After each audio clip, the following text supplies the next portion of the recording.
Bismillahirrahmanirrahim. Alhamdulillah Rabbil Alamin.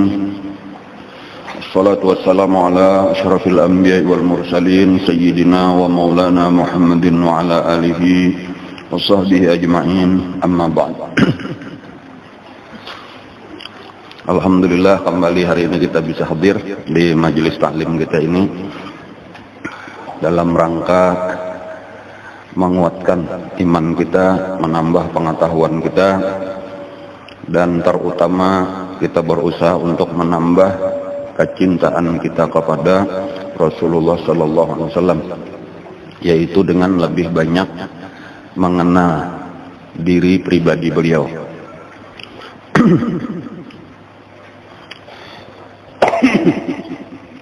Jauh sebelum kelahiran Nabi kita, kabar tentang beliau itu sudah tersebar. Jadi di dalam kitab-kitab yang terdahulu, di dalam kitab Taurat, di dalam kitab Injil, itu disebutkan kabar gembira. Wa idz qala Isa ibn Maryam ya bani Israil inni Rasulullah ilaikum musaddiqan lima baina yadaykum min at-taurat wa mubasysyiran bi rasulin ya'ti min ba'di ismuhu Ahmad. Jadi salah satunya adalah Nabi Isa alaihissalam. Wa mubasysyiran, aku ujar Nabi Isa adalah memberi kabar gembira. Ya'ti birasulin, dengan seorang rasul, ya'ti min ba'di, yang akan datang sesudahku, ismuhu, namanya adalah Ahmad sallallahu alaihi wasallam. Makanya ada disebutkan oleh Nabi kita, ana da'watu Ibrahim wa busyra Isa. Aku adalah doanya Nabi Ibrahim dan aku adalah kabar gembira daripada Nabi Isa. Doanya Nabi Ibrahim itu ketika Nabi Ibrahim menempatkan Siti Hajar dan Nabi Ismail alaihissalam di satu tempat nang kadada pohon-pohon, kadada tanam-tanaman. Nabi Ibrahim berdoa diantaranya wa ba'athihim rasulan minhum yatlu alaihim ayatik. Utuslah di antara mereka nanti seorang nabi yang akan membacakan ayat-ayat engkau. Dan itu dikabulkan Allah dengan nantinya diutusnya nabi kita.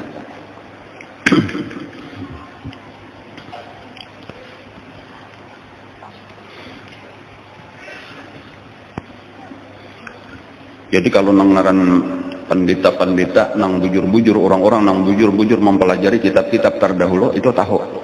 Nah, karena beritanya lengkap. Bahkan sampai di Mekah, jadi ada seorang pendeta misalnya itulah datang ke Mekah di musim haji.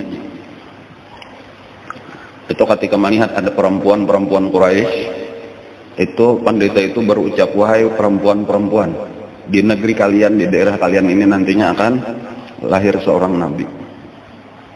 Barang siapa bertemu dengannya, hendaklah dia berusaha untuk mendekati Nabi itu, berjuang membantu Nabi itu. Dan itu salah satunya yang mendengar itu adalah Siti Khadijah waktu masih muda. Kebetulan Siti Khadijah juga itu ada baisian sapupu sakali. Jadi ada sapupu sakali, Khadijah bintu Khuwailid. Khuwailid itu ada baisian saudara Naufal. Naufal itu mempunyai anak ngarannya Waraqah. Jadi Waraqah ibnu Naufal itu bosa-bosa kali lawan Siti Khadijah. Waraqah bin Naufal itu adalah salah satu daripada orang-orang yang hidup di zaman jahiliyah, tetapi kada hendak umpatan kemusyrikan orang-orang jahiliyah karena menggunakan akal.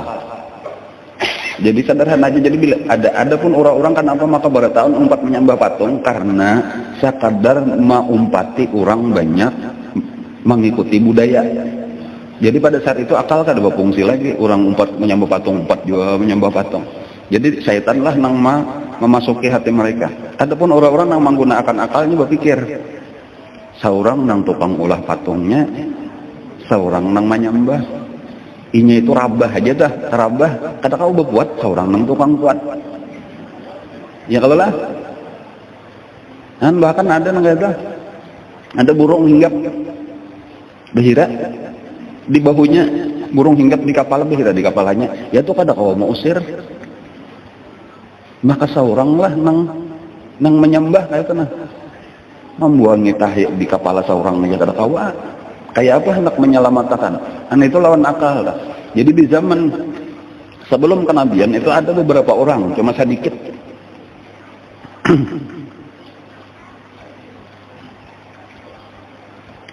Beberapa orang aja, cuma kada banyak.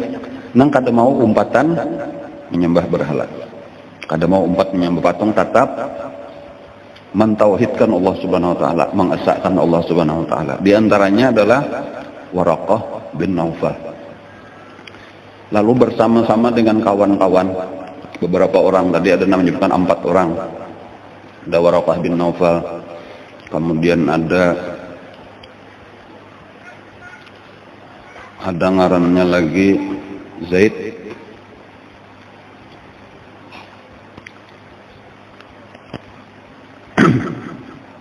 ada ngaran Utsman, ada Ubaidillah bin Jahash.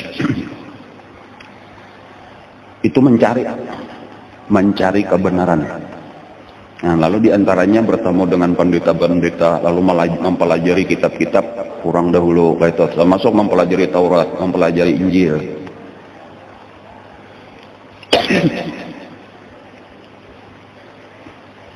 Dan ini nang bepandir lawan Siti Khadijah. Itu sebelum kenabian Nabi kita jauh. Sebab ini bahwa menurut nang dibacanya, menurut pengetahuannya, di tempat inilah, di tempat kita inilah karena akan dibangkitkan Allah seorang nabi. Bahkan Waraqah bin Naufal itu sudah menyebutkan, wa adhunnuhu Muhammadan, aku memperkirakan nabi akhir zaman itu adalah Muhammad, yang terkenal sudah di masa itu masih kecil lagi sebagai Al-Amin. Jadi Siti Khadijah itu sudah mengira-ngira juga kemungkinan ini orangnya kayaknya akan menjadi nabi akhir zaman, dan aku harus berusaha ini untuk menjadi istrinya supaya kau membela, membantu agamanya. Pada waktu Nabi kita umur 12 tahun, 8 tahun atau 9 tahun meninggal kejadian itu dipelihara oleh paman Abu Talib. Sekitar umur 12 tahun Nabi kita itu dibawa oleh Abu Talib itu turut bepergian untuk mengadakan perdagangan ke negeri Syam. Nah, sampai di apa ngarannya itu, di pamulaan lah, di paling ujung tuh, di negeri Syam. Jadi pamulaan sesudah habis Jazirah Arab nih, sesudah habis Makkah Madinah, itu pamulaan negeri Syam, itu pamulaan ditemui ngarannya, daerahnya disebut Busra. Busra itu sebenarnya masih Arab, orangnya tuh masih Arab, lagi rajanya raja Arab, tetapi sudah di bawah kekuasaan Romawi. Jadi sudah masuk negeri Syam ngarannya, karena Syam itu seluruhnya dikuasai oleh Romawi. Agamanya Kristen. Jadi Romawi itu Kristen. Karena rajanya waktu itu Raja Konstantin ngarannya itu sudah, oh bukan, Raja Heraklius.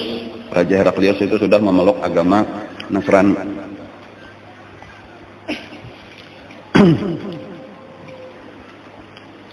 Sampai di satu tempat nangaran Busra tadi, itu istirahat rombongan kafilah dagang, termasuk di situ Abu Talib lawan Rasulullah yang masih berumur 12 tahun. Dibawa pada raja ini sekadar hendak mengenalkan kayak inilah kebiasaan kita orang Quraisy, yaitu mengadakan perdagangan, melatih berdagang. Nah, lalu ada seorang pendeta di negeri Busra itu tadi, pendeta nang alim agama Nasrani dan mempelajari kitab-kitab agama nang terdahulu. Biasanya pendeta Buhairah ini berada di di tempat ibadahnya aja. Tetapi pada hari itu sewaktu lewat di situ dan berhenti di parak situ, rombongan ini keluar. Artinya jarang-jarang orang ini keluar dari tempat peribadatannya.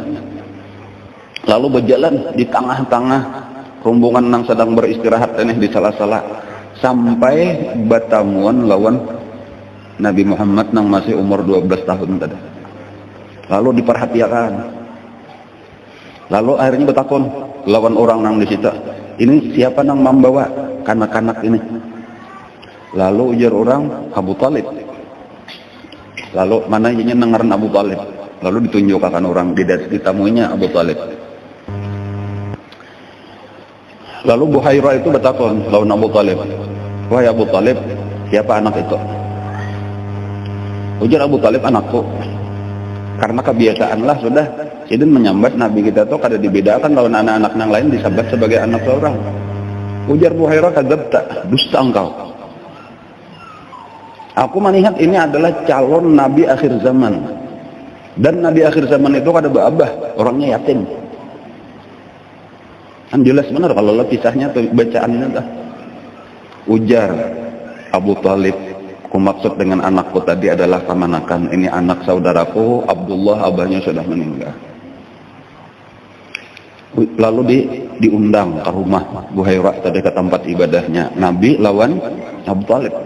Lalu dijamu, di situ dihormati, dimuliakan oleh Buhairah. Dan lalu dikisahkan bahwa aku melihat tanda-tanda ini adalah Nabi akhir zaman. Jaga bujur-bujur kamanakan ikam ini, pelihara bujur-bujur.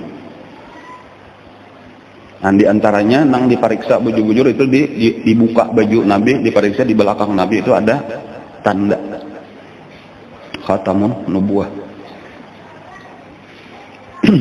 Lalu bertakon, ujar Buhairah, hendak ke mana ikam? Kami hendak ke kota ini, inilah kebiasaan kami berdagang. Terus artinya lagi ke negeri Syam. Ujar Buhairah, menurut aku sebaiknya kamu bawa bulik aja. Aku khawatir kalau kayaknya ada orang-orang yang melihat dan mereka hiri dengki, ini berbahaya karena kemanakan kami ini bisa dibunuhmu. Kalau timbullah takutan di hati Abu Talib. Nah, lalu dibawa bulik, barang dititipakan lawan anak-anak nang lain nang menjual. Aku hendak bulik aja membawa kemanakan ini, membawa Nabi Muhammad ke Makkah. Jadi itulah kisah perjalanan Nabi kita berdagang masa kanak-kanak itu 4 paman itu sebenarnya kada sampai melaksanakan perdagangan, cuma sampai ke negeri Busra ngarannya. Dan Busra itu adalah di ujung daripada Syam, berbatasan dengan Hijaz lah ngarannya adalah. Jadi kalau Makkah, Madinah itu ngarannya daerahnya disebut Hijaz. Nah, di bawahnya Hijaz itu Yaman, di atasnya Syam. Sebelah kanannya atau sebelah timurnya itu disebut dengan Najd. Jadi itu bagian Arab itu dibagi 4. Utara ngarannya apa? Syam. Selatan ngarannya Yaman. Timur Najd. Barat Hijaz. Makkah Madinah itu berada di Hijaz.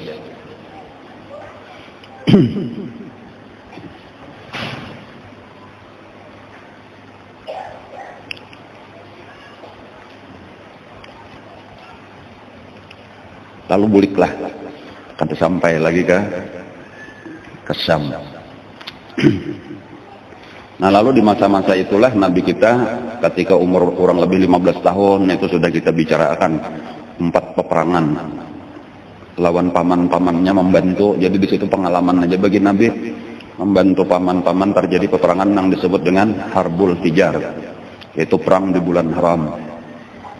Di antaranya juga ada kejadian yang berkesan lawan Nabi kita di masa kecil atau di masa remaja Nabi kita itu ada yang disebut halful fudul atau hilful fudul, yaitu sumpah setia atau perjanjian untuk menolong orang-orang yang dizalim, untuk membela orang-orang yang terzalim di kota Mekah. Itu wajib dibela walau dengan nyawa sekalipun.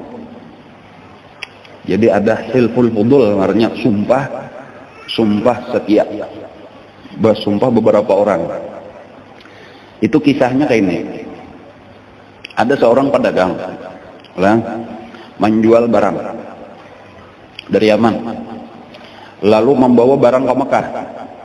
Lalu di Mekah barangnya itu ditukari oleh Al-As, namanya lah Al-As ibnu Wa'il. Al-As ibnu Wa'il ini kena abah daripada Amr ibnu Al-As, sahabat Nabi. Cuma masih zaman jahiliyah lagi Al-As bin Wa'il. Ditukari barangnya, tetapi kada dibayari. Nah, kada bayar kontan artinya tuh. Jadi hadangnya aja kene kan beberapa hari lagi kena aku bayar. Sampai kepada hari nang ditentukan, ternyata mbak didatangi kada bayar. Sudah pun bayar, bahkan kada mengaku lagi kada ambil barang kamu. Sudah ikam bulik kerja kayak mana? Walhasil ini zalim. Nah, lalu orang ini datang ke sini minta tolong, mencari tokoh-tokoh, ada nang hakon, ada nang waninya menolongi, jaga bang. Nah, siapa?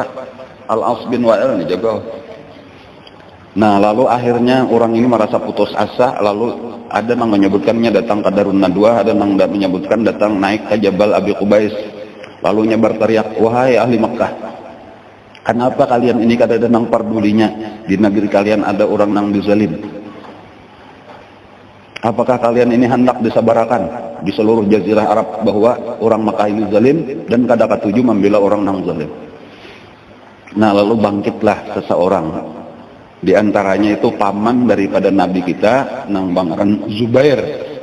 Zubair bin Abdul Muttalib, jadi saudara daripada Abdullah kan 10 dan sanak abah Nabi. Salah satunya adalah Zubair bin Abdul Muttalib.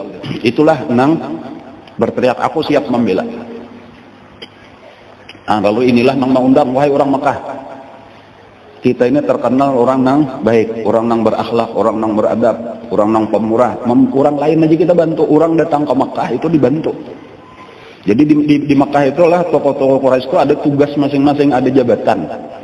Ada ngarannya Siqayah, ada Rifadah, ada Rifadah, kemudian ada Hijabah. Itu jaka kita pangkat-pangkatnya tah, jabatan-jabatan di Mekah tah.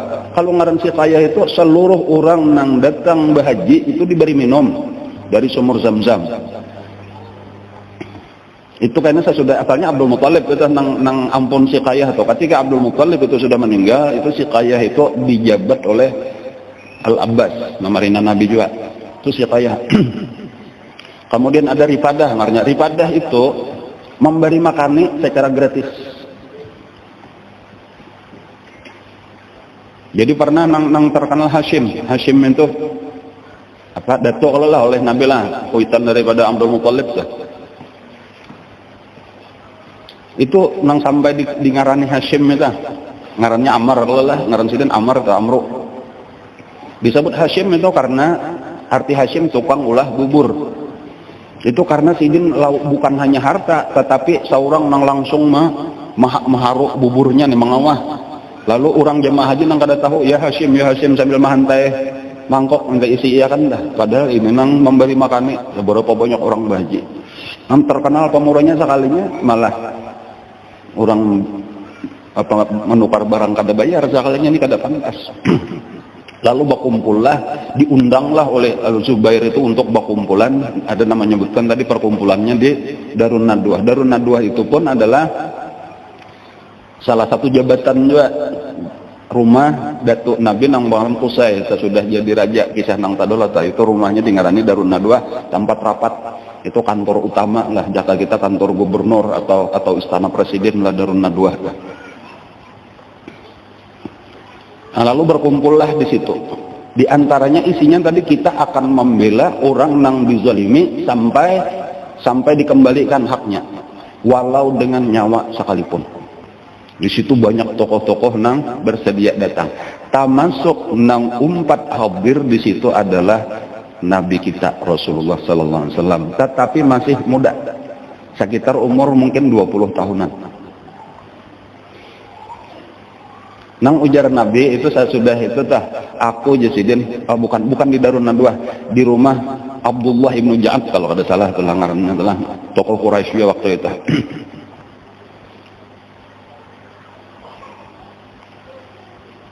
Abdullah ibnu Ja'dan kalau ada salah itu ngarannya. Ujar Nabi, aku pernah diundang kayak itu tuh, diundang untuk menghadiri halqul fudul di rumah Abdullah bin Ja'dan. Seandainya aku diundang di masa Islam, itu tadi di zaman jahiliyah, seandainya aku diundang di masa Islam, niscaya aku hadir. Nah, itu artinya Nabi berkesan itu satu pekerjaan yang bagus. Nah, lalu artinya kesepakatan, dan itu menunjukkan bahwa gawian itu bagus dan diakui di dalam syariat Islam. Yaitu tadi kalau ada orang yang dizalim kita bela. Nah, lalu orang-orang yang sudah sepakat ini lalu mendatangi ke rumah Al-As bin Wa'il tadi. Nah, lalu memadahkan kami sudah bersepakat akan membela orang yang dizalim, dan ini orang hartanya ikam zalim. Kami kada kembali kecuali ikam bulikakan, walau kami harus mencabut pedang. Nah, akhirnya takutanlah Al-As bin Wa'il. Lalu ayo jangan dosa, jangan tantang aja, ayo aku bulikakan, aku bayar hartanya. Nah, maka dibayarlah. Dan jadi itu diantara yang berkesan lawan Rasulullah. Dan tugas Nabi kita di masa-masa itu adalah mengambil upah tadi, menggembalakan kambing dengan beberapa danik, istilahnya itulah beberapa ribu rupiah lah jika kita sehari diberi orang, itulah yang digunakan Nabi untuk kehidupan sidin, diserahkan lawan memarina. Nah, lalu di masa itu lah ada terkenal seorang perempuan yang sangat kaya, Siti Khadijah. Paling mulia, paling terkenal di Binian waktu itu tuh, paling mulia, paling dihormati adalah Siti Khadijah. Jadi sebagai tokoh paling besar wanita di zaman itu, karena di zaman itu di Binian kada dihargai orang sabujudan, atau terjadi pembunuhan bayi wanita itu, nang izal mau udah tuh suilat bi dzambi yang putilat itu kakanakan dibunuh di Binian banyak lah. Ada salah seorang tokoh daripada Bani Rabi'ah, ngarannya telah daripada Quraisy juga, itu sampai membunuh 10 orang anak perempuan. Sultannya ini biasanya anak bibinian. Dan itu banyak yang mengikuti yang lain-lain dah. Jadi disitulah tadi banyak terjadi pembunuhan kekanakan bibinian. Nah, lalu ada yang sampai menjadi tokoh besar, ini kan luar biasa dah. 2 kali kawin Siti Khadijah ini sebelum lawan Nabi kita tuh sempat 2 kali kawin. Nah, karena ini orang besar, orang sugih, kawinnya pun lawan orang sugih juga. Kedua kalinya meninggal laki.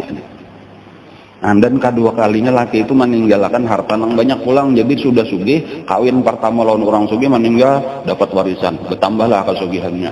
Kawin yang kedua kali orang sugih pulang, meninggal pulang, bertambahlah kesugihannya. Makanya ketika sudah kawin lawan Nabi kita, karena itu dijalankan oleh Nabi kita kurang lebih 15 tahun. Kan 15 tahun itu mulai umur 25, Nabi kita sampai 40 karena jadi Nabi. Itu ada yang meriwayatkan bahwa kekayaan Nabi beserta Siti Khadijah itu menyamai kekayaan seluruh pedagang-pedagang yang ada di Makkah. Jadi kalau misal 1000 kafilah itu nang berangkat ke negeri Syam atau ke negeri Yaman, itu 500 itu ampun Nabi lawan Siti Khadijah. 500 itu dibagi-bagi nang lain-lain. Angga itu karena gambaran keadaan Rasulullah sesudah kawin lawan Siti Khadijah. Nah, waktu itu Siti Khadijah ada mungkin melaksanakan perdagangan, bisa kita labuh tulak seorang membawa barang. Maka disuruhnya lah budak-budaknya untuk mencari orang-orang yang jujur, yang dipercaya, yang bisa berdagang untuk membawa akan. Nah, banyaklah orang-orang yang membawa akan barang Siti Khadijah nih. Ada tahu berapa jumlahnya? Hasil karena ada dilihat ini diserahkan sekian. Berbagi hasil. Nah, lalu ada seorang budak Siti Khadijah, lalakian, ngarannya Maisarah. Tapi nggak lalakian. Lalu Maisarah ini disuruh juga cari ikam seorang laki-laki, cari orang nang kawa membawakan barang daganganku. Dan Maisarah ini mendengar ada seseorang nang bergelar Al-Amin. Nah, kayak itu ada orang nang sangat jujur. Nah, kebetulan ini nang tahu, jadi pemulaan nang kenal nang patuh lawan Nabi itu adalah Maisarah ini. Lalu Maisarah inilah nang membawa Nabi kita kepada Siti Khadijah. Nah, banyak sudah ditakuni siapa ikam, siapa ngaran.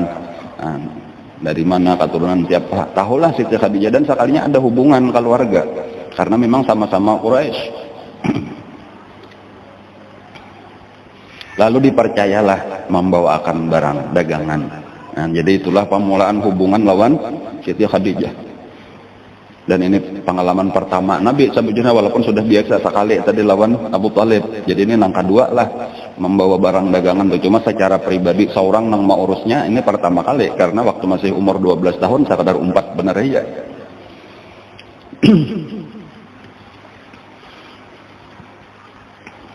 Lalu diserahkanlah barang dagangan oleh Siti Khadijah. Lalu berdua lawan Maisarah, bergabunglah lawan rombongan kafilah yang lain. Di antara kayak istimewaan Nabi itulah kecerdasan Nabi selain akhlak sitin yang luar biasa. Itu Nabi nang memulai berdagang itu dengan cara nang lain pada nang lain. Jadi orang-orang nang berdagang ke negeri Syam itu terbagi kepada dua kelompok, dua macam. Ada yang membawa barang, sebahagian membawa duit. Adapun yang membawa barang, ini kayaknya di negeri Syam dijualnya barang itu. Nah, lalu dapat keuntungan, dibawa balik duitnya. Ada yang membawa duit, itu ke negeri Syam itu mencari barang. Kayaknya betul tukar di situ, dibawa balik, dijual di Mekah, atau minyak ada habis di Mekah, dibawa kayaknya untuk akan datang dijual ke Yaman. Karena 2 kali setahun bepergian berdagangnya.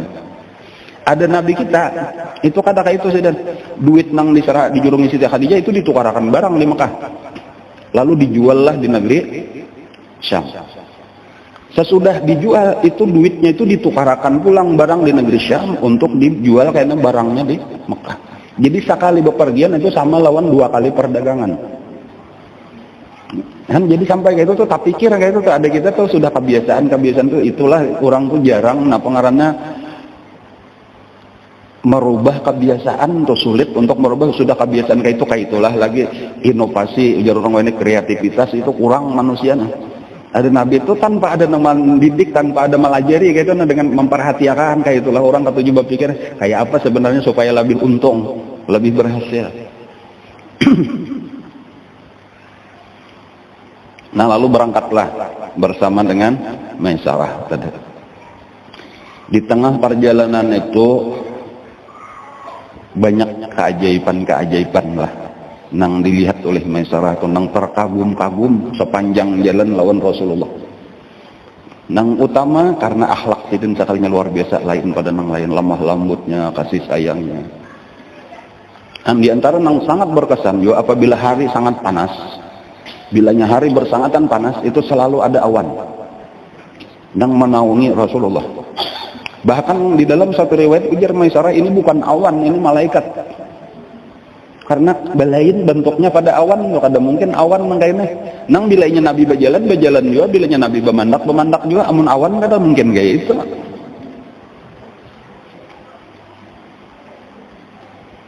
Nah, ketika sampai di negeri Busra, nah sampai pulang ke situ.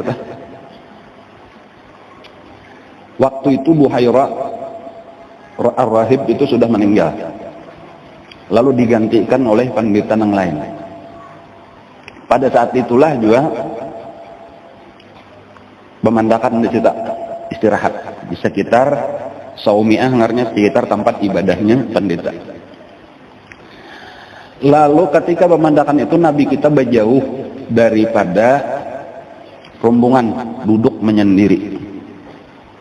Dan bahkan Maisarah pun kada tapi parak benar dah, dari jauh aja memperhatikan Rasulullah tuh. Walhasil tidak berjauh sorangan. Lalu duduk di bawah sebatang pohon. Ada pohon halus, dan ada kenaungan situ, duduklah Nabi kita.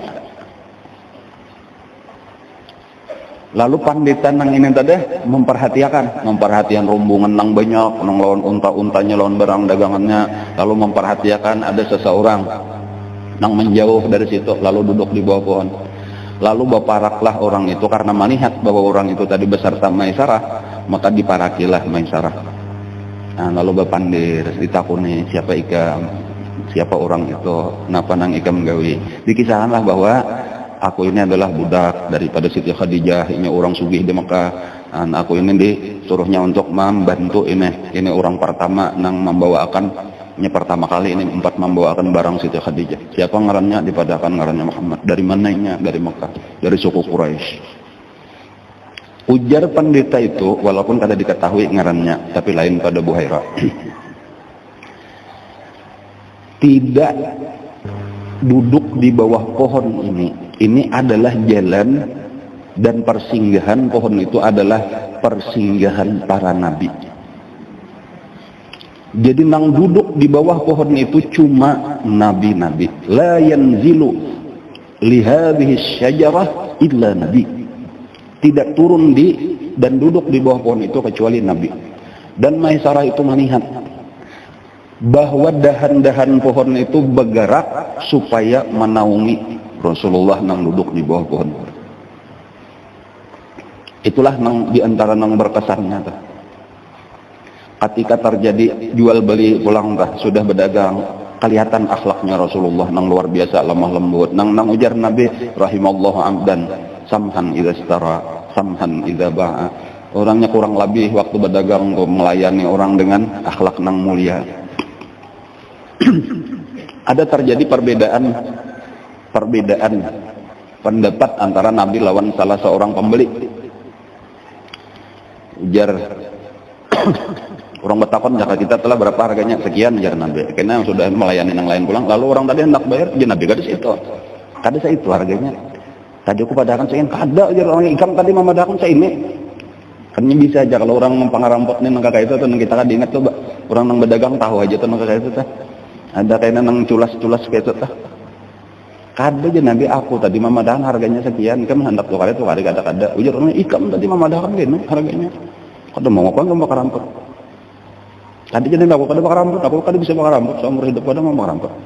Ujar orang itu bersumpah lah ikam dengan nama Latta wal Uzza. Kalau ikam ujar kada bakar rampot. Ujar Nabi, kada, aku bersumpah dengan nama itu kada. Kalau aku bersumpah dengan nama Allah. Akhirnya orang itu takutan seorangnya.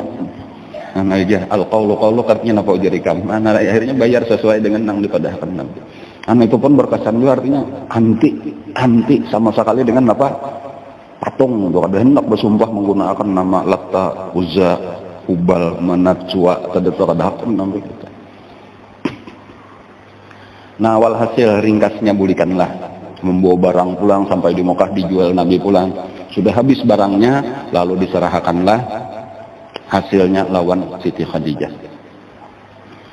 Keuntungannya 4 kali lipat. Nah kayak itu kasih kisahnya tuh.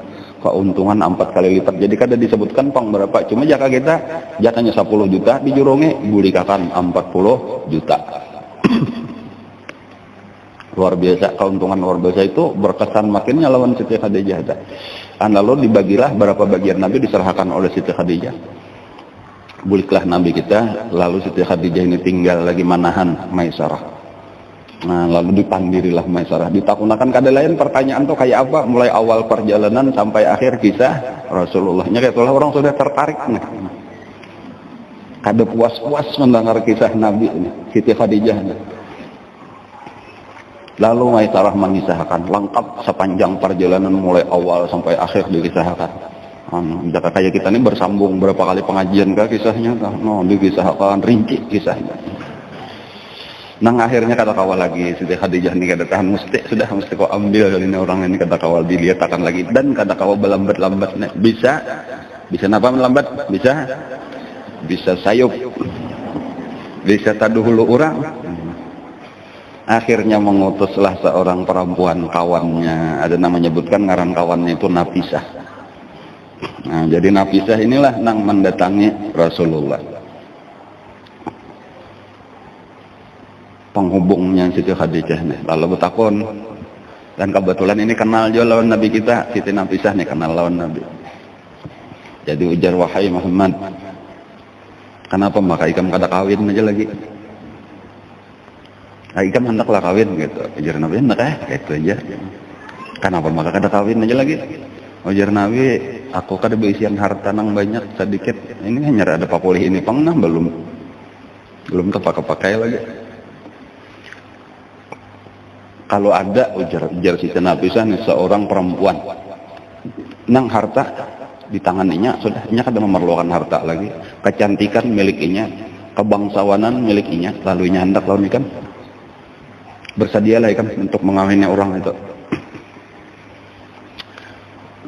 Ujar Nabi, siapa? Nah itu aja dulu kata tentang bersedia itu ada siapa? Ujar Nabi. Ujar Siti Nafisah, Siti Khadijah. Artinya jelasnya tadi Siti Khadijah nang meminang nang kesebujuran itu. Ujar Nabi kena aku nak berpandir dulu lawan memarina. Nah kayak itu pulang dah. Nah, karena seorang hidup lawan memarina pang lalu berpandirlah lawan Abu Thalib dan langsung disetujui oleh Abu Thalib. Lalu diaturlah pertemuan berikutnya. Nah, lalu acara meminang karena resminya dari pihak lelakian. Jadi walaupun itu tadi belum resmi lah kita. Nah, maka berangkatlah akhirnya pada waktu nang ditetapkan rombongan daripada Nabi kita itu dipimpin oleh Abu Thalib sendiri, kemudian ada beberapa orang nang lain mengikuti paman-paman Nabi, Al-Abbas misalnya tadi. Dan kemudian dari pihak Siti Khadijah sendiri itu diantaranya sepupunya Sidin, ada yang menyebutkan Abah masih hidup, cuma ada yang menyebutkan bahwa Abah Sidin Al-Khuwailid itu sudah meninggal, jadi yang menyambutnya itu adalah Waraqah bin Naufal. Walhasil ini meminang, nang ini menerima, maka terjadilah perkawinan. Nah ringkasnya artinya disepakati lalu ditetapkan hari pernikahan, lalu menikahlah Nabi kita dengan Siti Khadijah pada waktu nang ditetapkan. Lalu Nabi dengan duit nang ada ditambah bantuan daripada paman-paman karena berotaan gembira, berotaan suka. Karena saling banyakkan orang-orang tokoh-tokoh Quraisy nang sugih-sugih itu melamar Siti Khadijah itu ditolak. Jadi terkenalnya sudah banyak nang bos-bos nang patah hati itu kada kehitungan lagi. Sekalinya malah kemanakan kita ini as-sadiqul amin, kayak itu gelar Nabi kita tulah orang yang kada biasa berdusta, orang yang sangat amanah. Inilah sekalinya nang berjodoh lawan Siti Khadijah, bintangnya Mekah, selebritinya Mekah. Jadi gembira paman mendukung berataan dan ini orang mulia, jangan sedikit kita memberi mahar. No, kayak itu artinya jangan, bukan sebagai laki-laki nang mengambil keuntungan daripada kasugihan Siti Khadijah ini. Makanya mahar Nabi kita itu dengan Siti Khadijah itu adalah 20 ekor unta. Lumayan banyak. Coba kita kaliakan duit berapa? Kurang lebih kira-kira aja lah, kira-kira harga unta saikong itu sekitar 30 juta. Kali 20 600 juta mahar Nabi kita lawan Siti Khadijah. Kenapa maka larang benar maharnya Siti Khadijah? Padahal Siti Khadijah kan meminta apa-apa. Siti Khadijah ada meminta, tapi penghormatan daripada Nabi, orang mulia, ini orang besar, orang bangsawan, orang terpandang, kayak itulah nang pantas. Nah, kayak itu ukurannya tah. Nah, jadi disesuaikan lawan keadaan orangnya. Nah, kayak itu. Jadi itu walaupun kena nang lain-lain kada kayak itu, gini Nabi kada ada nang dapat mahar nang besar kayak itu, cuma Siti Khadijah. Walaupun umur Nabi lawan Siti Khadijah itu berbeda jauh. Umur 40 waktu itu Siti Khadijah, sedangkan Nabi kita berumur 25 tahun. Nah, jadi jauh selisihnya. Tetapi umurnya benar aja, orangnya ya masih kayak remaja lah. Jadi memang itu kekuasaan Allah Subhanahu wa taala telah jaka bahasa kita secara fisik itu dianumakan oleh Allah. Jadi kadang kayak 40 kita lain lawan 40 Siti Khadijah kayak itu aja tah.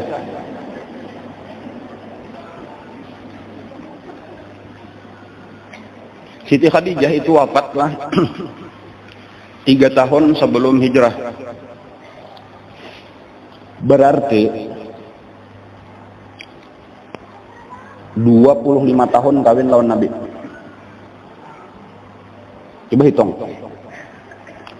Umur 40 ditambah 25 berarti umurnya adalah 65 tahun meninggal.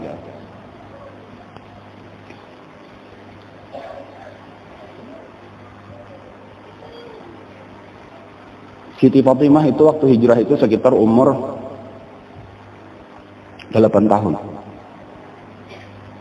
atau 10 tahun. Berarti Siti Khadijah itu lebih 55 tahun itu masih melahirkan. Itu menunjukkan bahwa secara umur tuh, tetapi secara fisik itu dasar bujur dia memakan Allah Ta'ala tuh walau umur 40, tetapi waktu perkawinan itu mungkin seperti umur 18 atau 20 tahun secara fisik. Jadi model kayak pasangan nang serasi lawan Nabi kita tah. Nang laki umur 25, nang ini kayak umur 20 atau umur 18 tahun. Kayak itulah keadaannya. Makanya itu perkawinannya itu luar biasa. Perkawinan nang apa bahasa orang wah inilah pokoknya heboh lah di kota Mekah toh, fenomenal. Menjadi headline jaka wahina atau di surat-surat kabar, jaka di TV itu bilang itu aja acaranya. Lebih meriah daripada perkawinan antara Gigi lawan Gusi.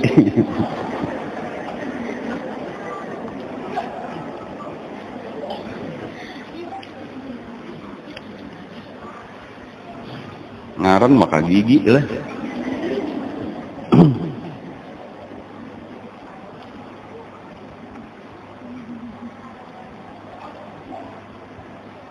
Dan karena sudah tahu tadi itulah ini bukan sembarang manusia, ini orang mulia, ini calon nabi akhir zaman gitu.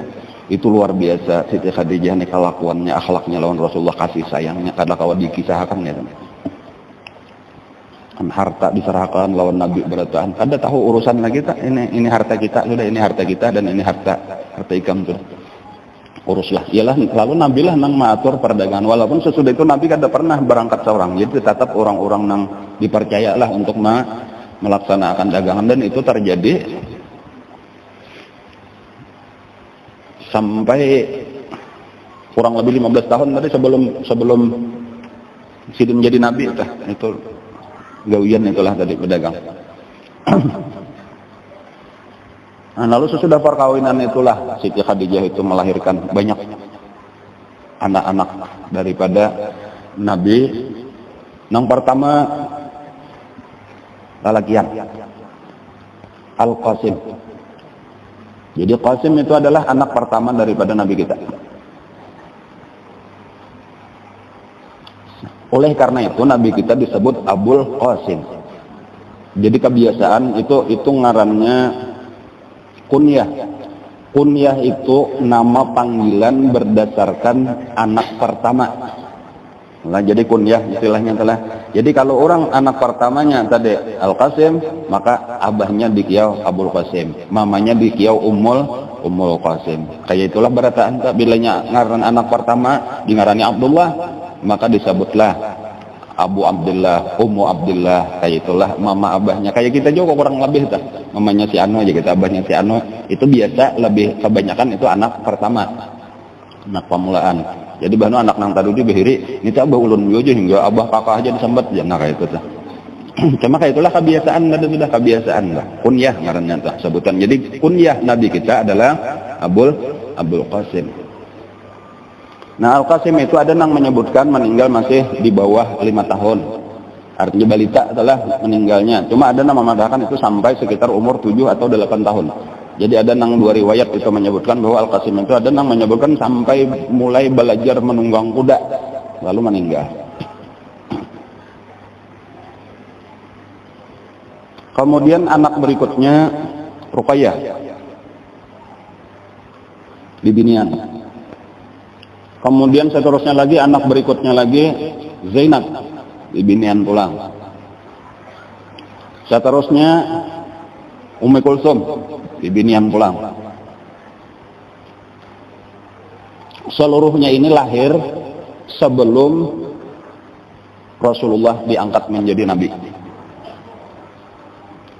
Ketika beliau sudah menjadi nabi, itu karena lahirlah Abdullah. Jadi Abdullah itu adalah anak pertama ketika sudah ada agama Islam. Oleh karena itu Abdullah itu disebut oleh orang-orang Mekah itu dengan gelar At-Tahir. Sebahagian menyebut At-Tayyib. Artinya yang suci, yang baik karena lahir di dalam Islam. Yang kemudian terakhir lahirlah Siti Fatimah radhiyallahu anha. 6 orang itulah anak Nabi kita daripada Siti Khadijah. Cuma 1 nang kada datang daripada Siti Khadijah, yaitu Ibrahim. Itu karena lahir sesudah di Madinah. Jadi Ibrahim itu lahir di Madinah. Daripada Sariyah, ngarannya telah Sariyah itu budak perempuan yang diberikan oleh Raja Muqawqis dari Iskandariyah dari Mesir, Mariatul Qibtiyah.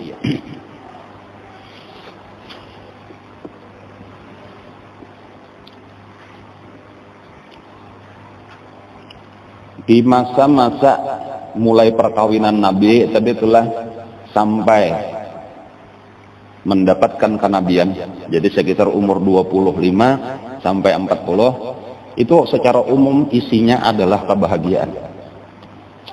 Rumah tangga nang harmonis, anak-anak ya kalalah, kemudian harta kekayaan nang melimpah ruah. Nah, jadi kesenangan aja dirasakan oleh Nabi. Jadi kada ada kisah nang utama atau napa nang menonjol kisah, kecuali 1 nang paling menonjol. Nang pertama itu adalah sekitar umur 30 tahun, artinya 5 tahun sesudah perkawinan, itu terjadi ada yang menyebutkan itu ada banjir di Mekah, itu yang menyebabkan bangunan Ka'bah itu rusak.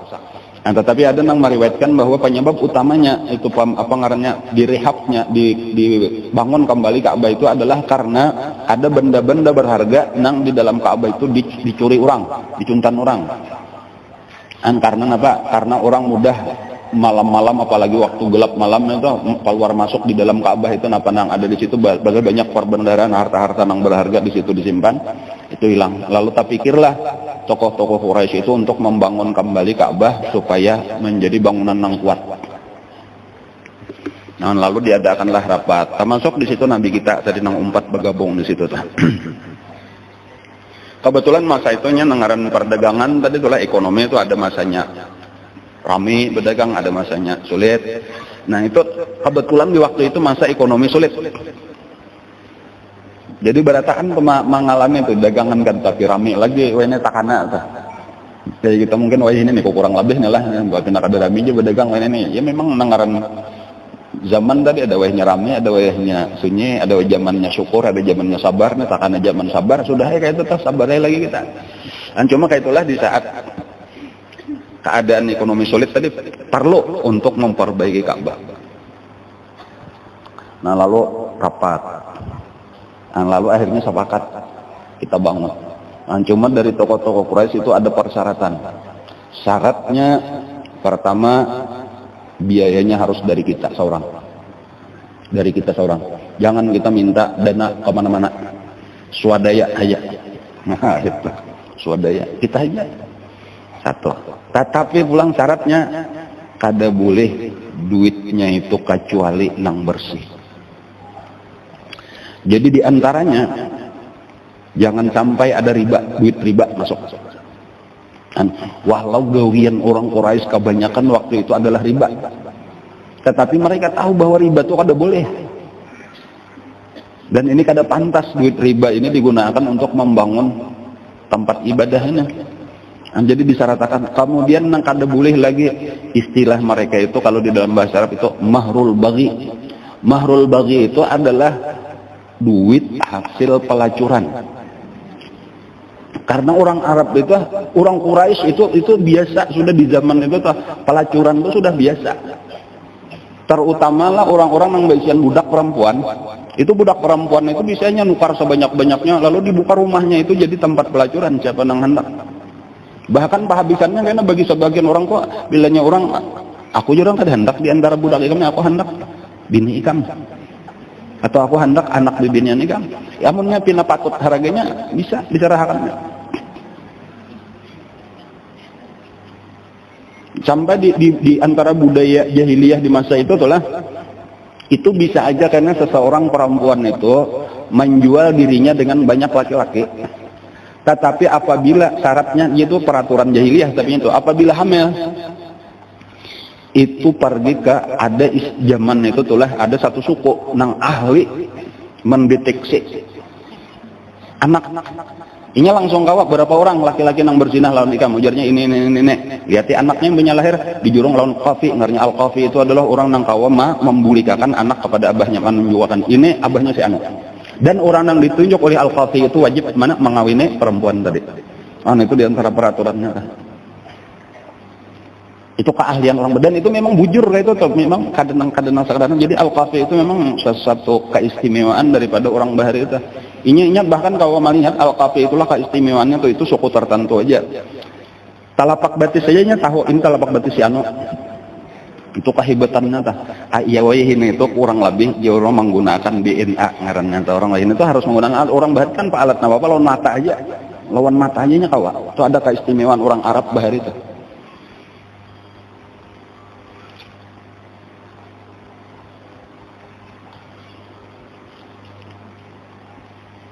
Cuma syaratnya itu tadi, kada boleh duit riba, kada boleh duit hasil pelacuran, kemudian kada boleh duit zalim. Kezaliman tuh duit mencuntan, kada boleh merampok dan sebagainya. Jadi harus nang benar-benar bersih. Lalu dikumpulkanlah duit tadi. Terkumpul, lalu mulailah disiapakan untuk napa ngaranna, untuk bina bahasa. Jadi pada hari nang ditentuakan lah kisah gambaran anunya imbahnya turunan barataan sakalinya apa kadada nang waninya maruntuh. Kenapa? Karena barataan tokoh-tokoh Quraisy itu kecuali Nabi kita nang paling anom saat itu menyaksikan bagaimana Allah menghancurkan Abraha.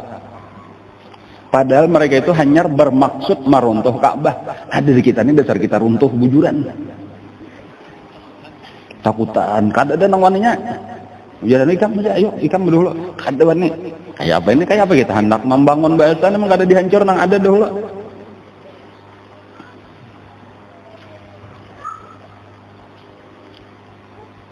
Lalu nang wani pahabisana siapa? Nang paling jagau.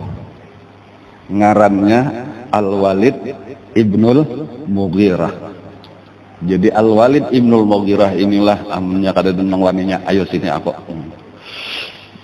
Cuma nih anu hati ini sambil takutan jawab cuma daripada kada terlaksana. Al-Walid Ibnul Mughirah itu karena abah daripada Khalid bin Walid. Jadi bubuh nang jagau-jagau aja nak.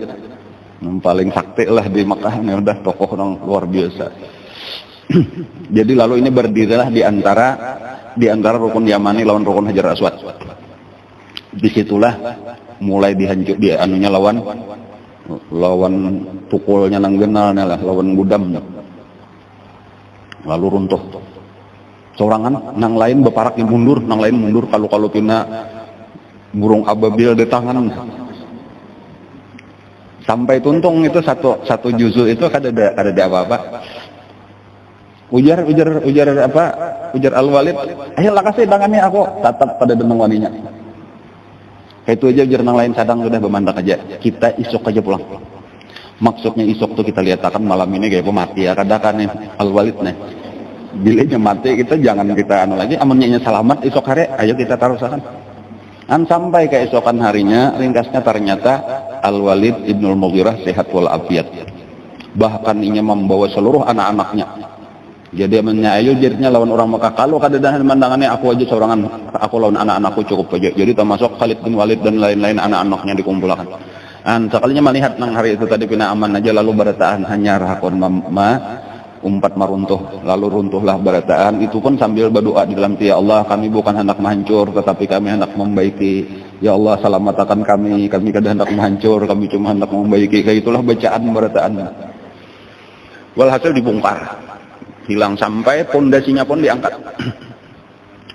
Ternyata di bawah itu mereka menemukan ada batu bulat-bulat lah, bulat lonjong juga ujar kayak sanamul ibil, kayak punuk unta. Besusun dan warnanya hijau. Rata. Segi empatnya itu nah. Qawaidu Ibrahim. Nang bakas diletakkan Nabi Ibrahim batunya aneh, batunya hijau.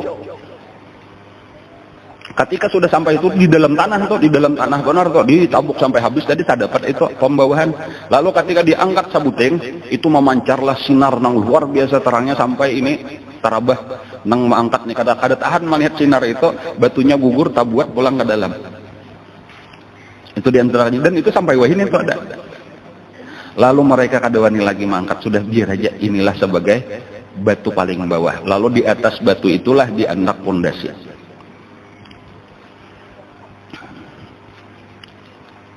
Tatapi, nah ada sebuting tatapinya.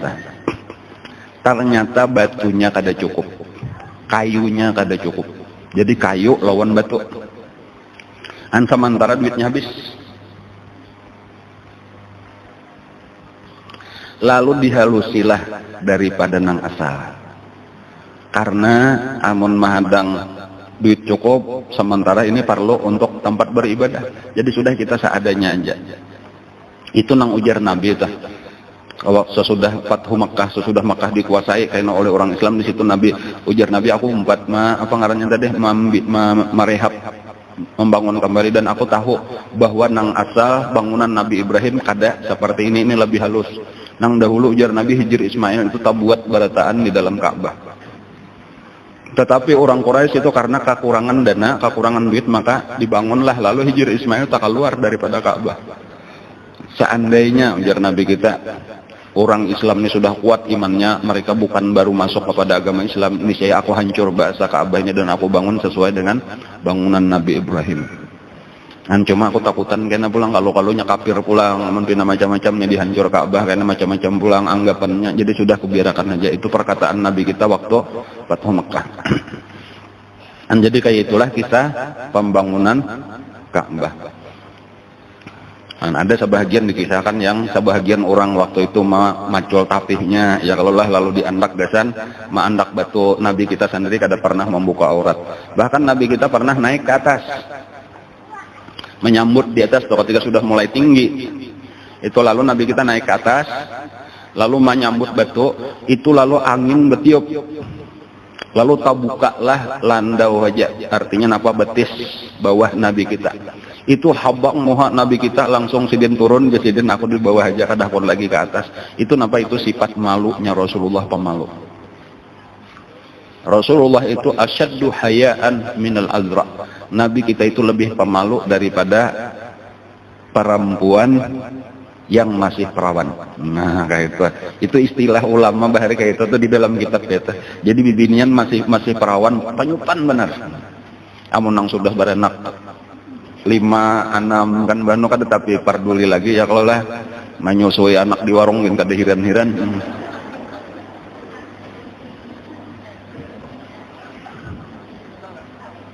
Palatar biasa aja sudah, atau bangun apa beisukan tuh berjamur rambut basah nih makin bagak, mandi basah bang, jadi mengaringakan di palatar.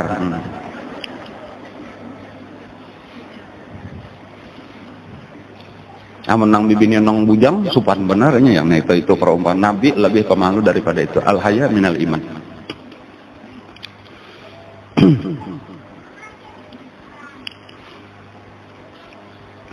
Nah lalu ketika sudah selesai tadi pembangunannya, asalnya lawang Ka'bah itu 2. Jadi satu tempat masuk, satunya gesan keluar. Nah, itu peraturannya. Jadi bilanya masuk, kayaknya sambahyang di situ atau beribadatnya di situ, bahkan zaman jahiliyah bang. Di dalam Ka'bah itulah diandak Hubal, patung orang Quraisy.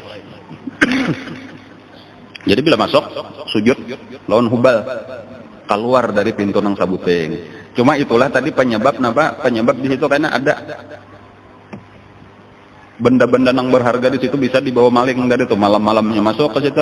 Nah, lalu disitulah nang diulah oleh orang Quraisy tadi, lawangnya sabuting aja dan dikuncinya. Cuma Nabi kita sebenarnya kada mahandak kayak itu, ujar Nabi seandainya tadi tuh kada membahayakan lawan orang Islam, aku bulikakan kayak asal ku ulah 2 pulang, ujar Nabi, lawangnya supaya nyaman berataan orang Islam karena masuk dari satu pintu sambahyang di dalamnya 2 rakaat, keluar dari pintu nang lain. Wah jangannya kayak itu nyaman benar kita lah. Jadi kawa berataan sambahyang. Cuma wah ini. Walaupun tadi kita terlalu sulit bagi kita untuk masuk ke dalam Ka'bah, tetapi apabila kita kawat sembahyang di Hijr Ismail, itu sama aja hukumnya lawan sembahyang di dalam Ka'bah, karena sabujudnya Hijr Ismail itu kan masuk asalnya di dalam Ka'bah, maka hukumnya pun tetap hukum Ka'bah. Makanya orang kan bilanya tawaf tuh kada boleh mencapai Ka'bah, itu sama aja kada boleh waktu kita tawaf itu mencapai Hijr Ismail, karena Hijr Ismail hukumnya sama jalan mencapai Ka'bah juga. Cuman yang kada tahu benar aja sambil tawaf no cuma musut ke Hijr Ismail, itu orang kada tahu, sudah kada boleh kayak itu, kada boleh. Jangan bahkan baju aja jangan sampai tahayut kayak itu ta. Jadi jangan berparak lawan Hijr Ismail tuh ya meter-meter lah minimal daripada Hijr Ismail, sebagaimana kita jangan terlalu parak lawan Ka'bah apabila kita waktu tawaf. Ada pun di luar tawaf tuntung sudah kada apa-apa, hendak betikap di Ka'bahnya itu berdoa di situ, bergantung di dalam Ka'bah kada apa-apa, atau berpingkut di Hijr Ismail bahkan masuk ke dalamnya sambahyang di situ bagus saja. Waktu tawafnya aja nang kada boleh.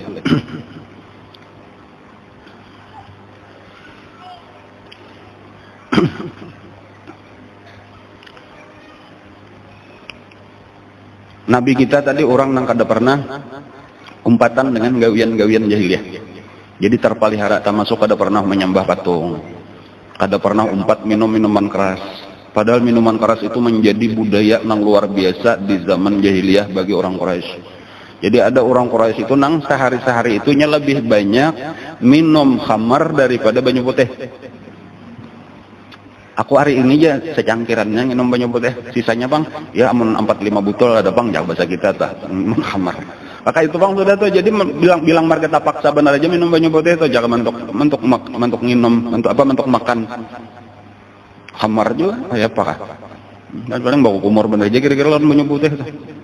Budayanya luar biasa. Itu Nabi kita kada pernah sekalipun umpat minum khamar. Termasuk diantaranya kawan akrab Nabi kita, yaitu Sayyidina Abu Bakar Siddiq. Jadi mulai belum zaman jadi Nabi, Sayyidina Abu Bakar itu sudah bakawan karena cara berpikirnya sama. Jadi Sayyidina Abu Bakar Siddiq kada pernah umpatan minum minuman keras, kada hakun umpat sujud lawan patung itu. Dan sama penggemar ilmu. Penggemar ilmu itu katuju mendengarkan orang-orang nang bijaksana, bepandir kayak itu. Orang ahli syair itu katuju mendengarkan, walaupun Nabi kita bukan penyair.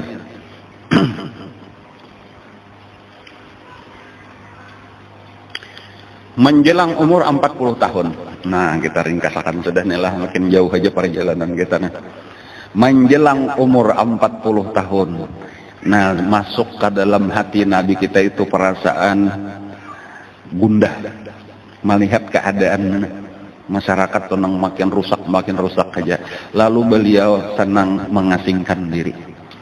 Nah, jadi beberapa tahun sebelum 40 ya mulai 35, 36, 37 dan seterusnya. Itu sudah Nabi kita sudah mulai kada tapi rame lagi bergaul lawan orang lain. Dan pada hari-hari tertentu beliau malah mengasingkan diri ke Gua Hira, Jabal Nur ngarannya tuh. Jabal Nur itu kelihatan dari Masjidil Haram, kelihatan. Mulai Jabal Nur di muka Gua Hira itu bila duduk kelihatan juga Ka'bah. Itu zaman dahulu. Sebelum ada bangunan-bangunan nang tinggi kayak ini. Nah, jadi kalau mulai di Jabal Nur kelihatan jauh mulai di Ka'bah tuh, di situ ada gunung, pucuk gunung. Dan minyak dinaiki sakalnya di pucuknya tuh ada gua. Ngarannya Gua Hira. Dan duduk di muka Gua Hira tuh kelihatan dari jauh itu Ka'bah. Jadi Nabi kita ketujuh duduk di situ memperhatikan Ka'bah dari jauh. Nah, lalu berdoa minta petunjuk lawan Allah tuh kayak apa juga agama nang bujur, kayak apa juga kehidupan kita sebenarnya, kayak apa kayaknya sesudah mati. Itulah nang dikerjakan ibadah Nabi kita itu menggunakan mengikuti cara nang ditinggalkan oleh Nabi Ibrahim turun temurun sampai kepada Nabi kita. Sedikit daripada peninggalan agama nang asli itu. Cara beribadah kepada Allah Subhanahu wa taala itu terjadi terutama di bulan Ramadan. Jadi bila saban tahun itu di akhir-akhir tadi bilanya bulan Ramadan banyak di Gua Hira Nabi kita. Dan sampai di akhir daripada umur 40 itu Nabi mulai awal Ramadan sudah di situ aja, sudah di Gua Hira itu. Nang bulik itu jarang-jarang Nabi kita kecuali kehabisan bekal. Bulik kayak nama ambil bekal aja pulang, bulik satu mat bakumpul. Dan Siti Khadijah pun menyerahkan sepenuhnya karena sudah tahu ini bukan sembarang mengasingkan diri. Ini mungkin sudah sampai kepada tahap menuju kenabian, sudah melihat gejala-gejalanya itu sudah tahu. Jadi mendukung terus tuh kada denang nampak ini mau kabini kada diurus lagi, aku ditinggalkan, tidur sendiri, makan sendiri, cuci sendiri, kada ada itu. Ayo apa nang hendak silahkan. Jadi dagangan aku kada kau lagi mau urus sampai ayo kada apa, aku sudah pengalaman aja mau urus dagangan. Silahkan. Bahkan ketika Nabi kita beberapa hari kada datang, diperkirakan oleh Siti Khadijah, dikhawatirkan kalau habis bekal Siti Khadijah seorang naik ke atas gunung itu. Ujar kakawanan tulah nang naik ke situ ulun saurang kada wani naik. Takutan kalau pindah ke atas kada kawa lagi, bebulik kada kawa lagi. Sekitar 2 jam jadinya naik ke atas itu naiknya merayap itu bang, ada tuh. Makanya kita di bawah itu melihat halus manusia itu memutih. Jadi ulun sudah aku baik di bawah sini saja sudah melihat akan kada wani naik. Kawan orang pernah naik tadi tuh. Iya sekitar tengah 2 jam sampai 2 jam jadinya naik lah. Siti Khadijah itu nang umur berapa sudah tak? Bila Nabi umur 40, berapa umur Siti Khadijah? 55 tahun. Lumayan dah 55 tahun tak? Satu pada ulun sedikit. Ulun aja kaduannya tadi tahan. Maka bibinian 55 satu pada ulun naik. Membawakan makanan lawan air zam-zam ke situ. Roti kering ya nang dibawakan supaya tahan beberapa hari. Dia tarik Nabi kita tadi sampai akhirnya ketika kurang lebih 40 tadi malam 17 Ramadan diriwayatkan bahwa pada malam hari itulah datang malaikat Jibril alaihissalam membawakan wahyu nang pertama. Datang seorang laki-laki, ajar Nabi kini berupa kayak laki-laki. Nah, lalu membawakan wahyu Al-Quran yang pertama yaitu Iqra bismi rabbikal ladzi khalaq. Membawakan tulisan. Cuma Nabi kada bisa membaca. Iqra ya Muhammad. Nabi qari Nabi. Aku bisa membaca. Diulang 3 kali diregap Nabi kita sampai sulit bernapas ajar Nabi kita. Lalu dibacakan Iqra bismi rabbikal ladzi khalaq, dan itulah ayat yang pertama diterima oleh Nabi kita yaitu 5 ayat, dan itulah secara resmi Nabi kita diangkat menjadi Rasul ketika sudah berumur 40 tahun. Kira-kira itu aja dulu, karena lebih rinci kayak apa garang kisahnya peristiwa itu insyaallah karena akan datang kita bicarakan pulang.